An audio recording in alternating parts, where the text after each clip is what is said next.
Kunut subuh ini tidak ada contohnya dari Rasulullah sallallahu alaihi wasallam. Ya. Perhatikan ya ikhwani fillah azakumullah. Baiklah, jangan lupa sahabat dukung terus channel dakwah ini dengan cara tekan tombol subscribe, like and share.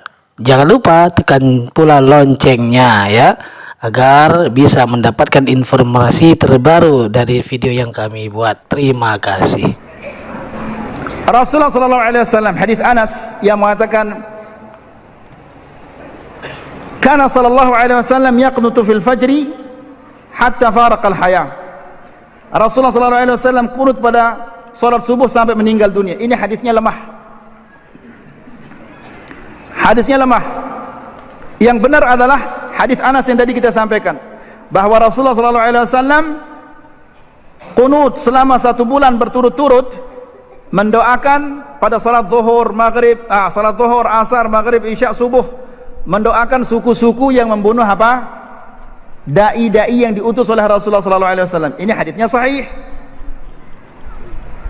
Kemudian coba kita pikirkan, seandainya Rasulullah sallallahu alaihi wasallam kunut setiap subuh sampai meninggal dunia, ya, pasti makmum yang di belakang ini akan menghafal doa-doanya itu.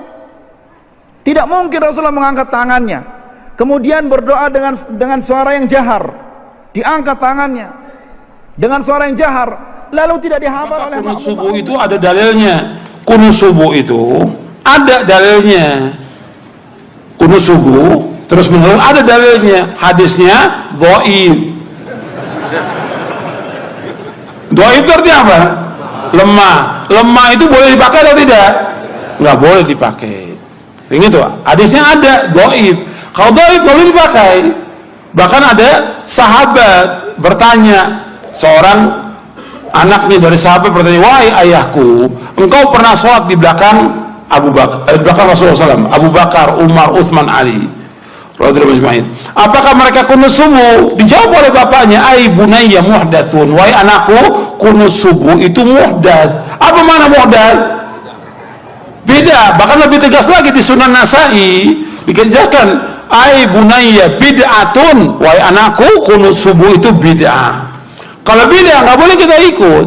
Sekarang kalau kita sholat di belakangnya orang yang kunut subuh, ya kita memperbanyak baca pujian kepada Allah. Bisa kita baca Rabbana lakal hamdu terus kita ulang-ulang sampai 10 kali nggak ada masalah.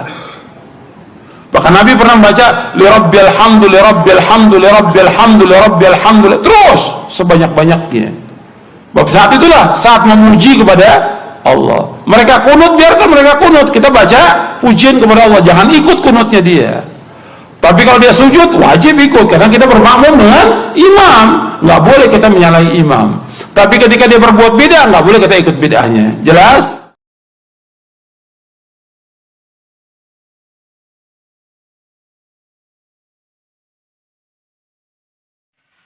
Kemarin banyak persoalan-persoalan tentang kunut. Kunut itu bid'ah katanya, Ustaz. Begini. Anda boleh punya pendapat, tapi Anda jangan lupa ada ragam pendapat dari para ulama. Maaf ibu bapak sekalian, keterangan hadis kunut itu bid'ah terdapat di hadis ada An-Nasai, ada juga di Al-Bukhari. Turunkan semua hadisnya. Anda tahukah Anda periwayat hadisnya itu juga kunut? Imam An-Nasai mazhabnya Syafi'i, beliau kunut. Imam Al-Bukhari mazhabnya Syafi'i, beliau kunut. Saking objektifnya beliau riwayatkan tentang sahabat yang tidak kunut. Kenapa beliau tidak kunut? Karena dalam hidupnya tidak pernah melihat Nabi kunut. Sahabat ini, tapi kan yang lain banyak sahabat juga. Di ketika Nabi berjalan, tidak semua sahabat ikut. Nabi ke Badar, sebagian sahabat ikut. Nabi ke Uhud, sebagian sahabat ikut. Tidak setiap tempat sahabat ikut semua. Saya mau ke Uhud ya, semua Madinah ikut ke Uhud. Madinah kosong. Saya ke Badar ya, saya ke Taif ya, apa semua ikut? Tidak, semua menyebar. Makanya ketika Nabi perjalanan, sebagian sahabat ikut. Nah, ada seseorang yang ketika berada di belakang Nabi, setiap dia sholat di belakang Nabi, dalam keadaan subuh, Nabi tidak kunut. Sedangkan sifat sahabat itu mengamalkan apa yang dilihat. Jadi yang dia lihat itu yang diamalkan.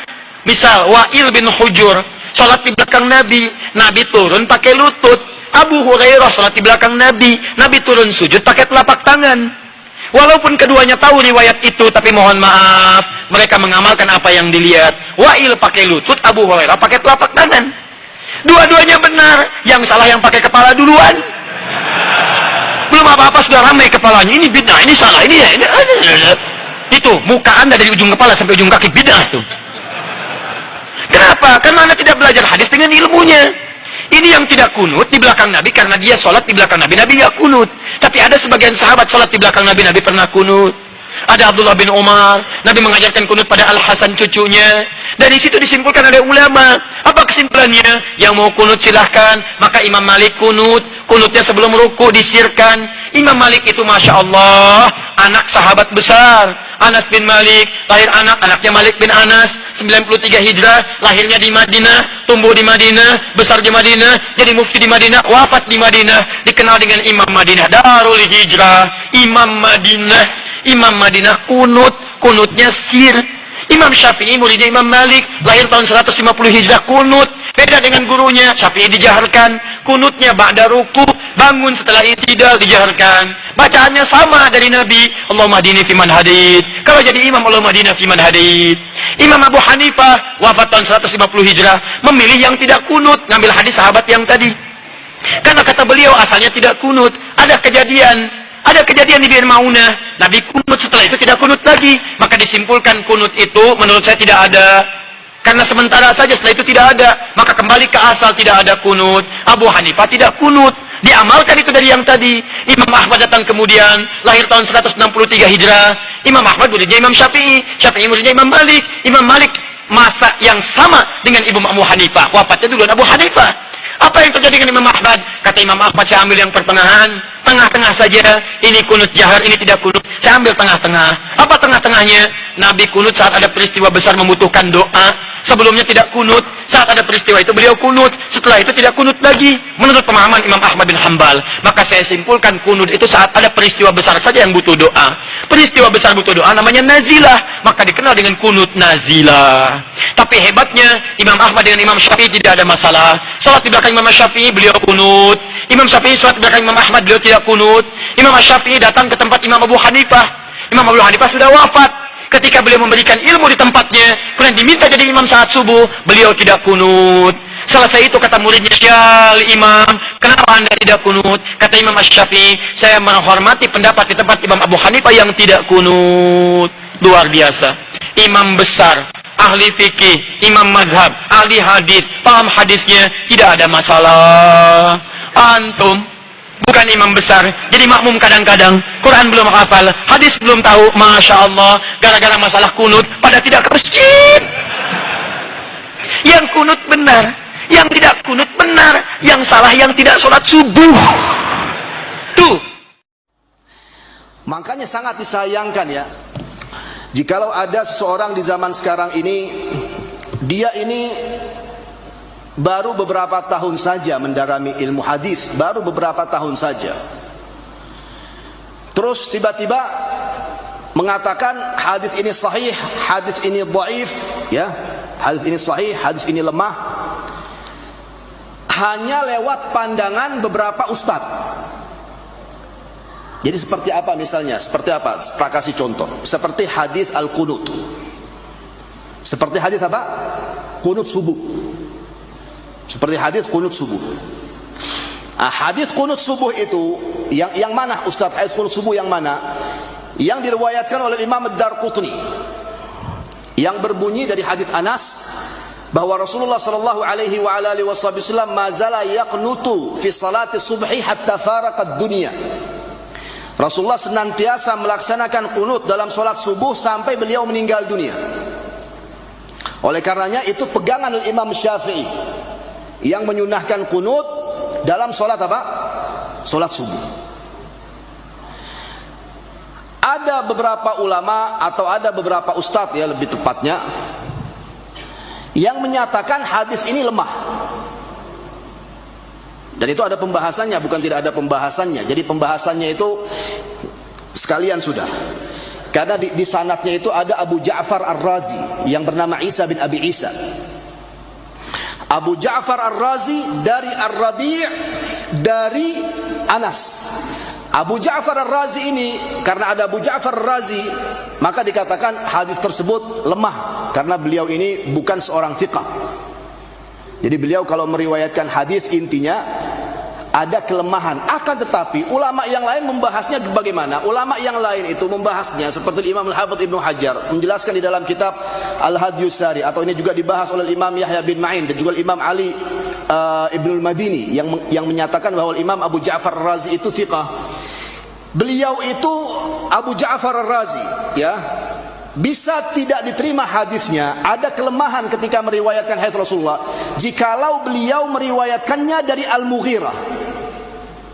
Sementara jikalau beliau meriwayatkannya dari selain Al-Mughirah, seperti di hadis Qur'an itu dari Ar-Rabi', kemudian dari Anas bin Malik, diterima hadisnya, dan itulah yang dijelaskan oleh Imam Yahya bin Ma'in dan juga Ali Ibn Madini. Jadi pembahasan ini ditutupi kadangkala, hadirin yang dirahmati Allah. Ditutupi. Dia ngambil cuma satu pendapat. Ini yang kita bilang karena belajar hanya kepada satu kelompok. Dia mengambil pendapat yang menyatakan bahwa Imam Abu Ja'far Ar-Razi hadisnya ini lemah, terus diam. Apakah hanya sampai di sini penjelasan tentang beliau? Tidak. Oleh karenanya Al-Imam Ahmad tidak mengingkari kepada gurunya Al-Imam Syafi'i ketika Al-Imam Syafi'i menyunahkan qunut. Al-Imam Ahmad tidak pernah, walaupun dengan tujuan ingin menasihati, tidak pernah berkata kepada Al-Imam Syafi'i, wahai Imam, engkau ini orang yang berilmu, engkau ini orangnya Masya Allah, maaf Imam sebelumnya, maaf 1000 maaf, hadis yang antum jadikan dasar bahwa qunut subuh itu sunnah itu lemah wahai Imam. Enggak dibilang seperti itu oleh Imam Ahmad, dilewati. Loh, kenapa dilewati? Karena dasar yang dipegang oleh Imam Syafi'i baik dari segi sanad, dari segi matan, sahih di pandangan beliau, walaupun di pandangan Imam Ahmad tidak. Jadi beliau mengetahui ilmu yang dipegang sama Imam Ahmad. Afaddalu, antum juga seperti itu. Ketahuilah apa yang dijelaskan oleh fulan, apa yang dijelaskan oleh Alan, apa yang dijelaskan di madzhab Imam Ahmad, apa yang dijelaskan di madzhab Imam Syafi'i, apa yang dijelaskan oleh Imam Abu Hasan Al-Asy'ari, dan apa yang dijelaskan oleh Imam Ahmad bin Hanbal Asy-Syaibani Al-Baghdadi. Supaya kita ini dalam arti apa? Semakin luas ilmu kita, semakin luas ilmu kita, ilmu yang jelas ya, ilmu yang jelas, yang berbobot, yang bersumber dari as-salafus saleh, kemudian semakin luas pula dada kita bisa menerima perbedaan pendapat di antara kita, kemudian saling hormat menghormati karena Allah, saling mulia memuliakan karena Allah, saling cinta mencintai karena Allah. Di sini akan terwujud persatuan dan kesatuan di antara kita karena Allah Subhanahu wa taala. Allahu akbar. Akan tapi kalau malas, nggak mau ke sana, anak nggak mau repot, anak maunya cuma satu tok, jalan tol lurus saja. Ya akhi, kadangkala antum disuruh belok kanan supaya antum sampai ke tujuan antum. Enggak mau lurus saja. Ya masuk ke jurang nanti. Tolong itu difahami dengan baik. Barakallahu bil jami', wallahu taala a'lam, wa sallallahu wasallam ala sayyidina wa nabiyina Muhammad wa ala alihi wa sahbihi ajma'in, walhamdulillahi rabbil alamin. Kafaratul majlis. Subhanakallahumma wa bihamdika asyhadu an la ilaha illa anta astaghfiruka wa atubu ilaik. Wassalamualaikum warahmatullahi wabarakatuh. في من هديت وعافنا في من عافيت وتولنا في من توليت وبارك لنا فيما أعطيت وقنا شر ما قضيت فإنك تقضي ولا يقضى عليك إنه لا يذل من واليت ولا يعز من عاديت تباركت ربنا وتعاليت اللهم اقسم لنا من خشيتك ما تحول به بيننا وبين معصيتك ومن طاعتك ما تبلغنا به جنتك ومن اليقين ما تهون به علينا مصائب الدنيا ومتعنا اللهم بأسماعنا وأبصارنا وقواتنا ما أبقيتنا واجعله الوارث منا واجعل ثأرنا على من ظلمنا وانصرنا على من عادانا ولا تجعل مصيبتنا في ديننا ولا تجعل الدنيا أكبر همنا ولا مبلغ علمنا ولا إلى النار مصيرنا واجعل الجنة هي دارنا ولا تسلط علينا بذنوبنا من لا يخافك فينا ولا يرحمنا برحمتك يا أرحم الراحمين. اللهم إنا نسألك رضاك والجنة ونعوذ بك من سخطك والنار. اللهم إنك عفو تحب العفو فاعف عنا. اللهم أصلح لنا ديننا الذي هو عصمة أمرنا وأصلح لنا دنيانا التي فيها معاشنا وأصلح لنا آخرتنا التي إليها معادنا واجعل الحياة زيادة لنا في كل خير والموت راحة لنا من كل شر. اللهم إنا نسألك الهدى والتقى والعفاف والغنى. اللهم إنا نسألك من الخير كله عاجله وآجله ما علمنا منه وما لم نعلم ونعوذ بك من الشر كله عاجله وآجله ما علمنا منه وما لم نعلم. اللهم لك الحمد كما أنعمت علينا من نعمك العظيمة وآلائك الجسيمة ولك الشكر أن بلغتنا شهر رمضان. اللهم كما بلغتنا شهر رمضان فأعنا فيه على الصيام والقيام. اللهم اكتبنا فيه من عتقائك من النار. اللهم اجعلنا ممن يصومه ويقومه إيمانا واحتسابا يا حي يا قيوم يا ذا الجلال والإكرام. اللهم أعده علينا وعلى المسلمين بالخير واليمن والبركات. اللهم أصلح فيه أحوال المسلمين واحقن دماءهم واجمع كلمتهم على الكتاب والسنة يا ذا العطاء والفضل والمنة. اللهم أعز الإسلام والمسلمين وأذل الشرك والمشركين ودمر أعداء الدين واجعل هذا البلد آمنا مطمئنا وسائر بلاد المسلمين.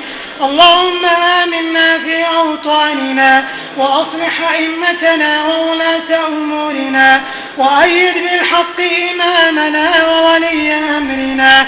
اللهم وفقه لما تحب وترضى وخذ بناصيته للبر والتقوى وهيئ له البطانة الصالحة التي تدله على الخير وتعينه عليه.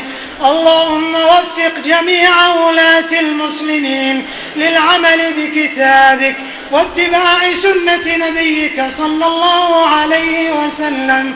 اللهم أهل علينا شهر رمضان بالأمن والإيمان والسلامة والإسلام والتوفيق لما تحب وترضى يا منان يا رحيم يا رحمن يا ذا الجلال والإكرام.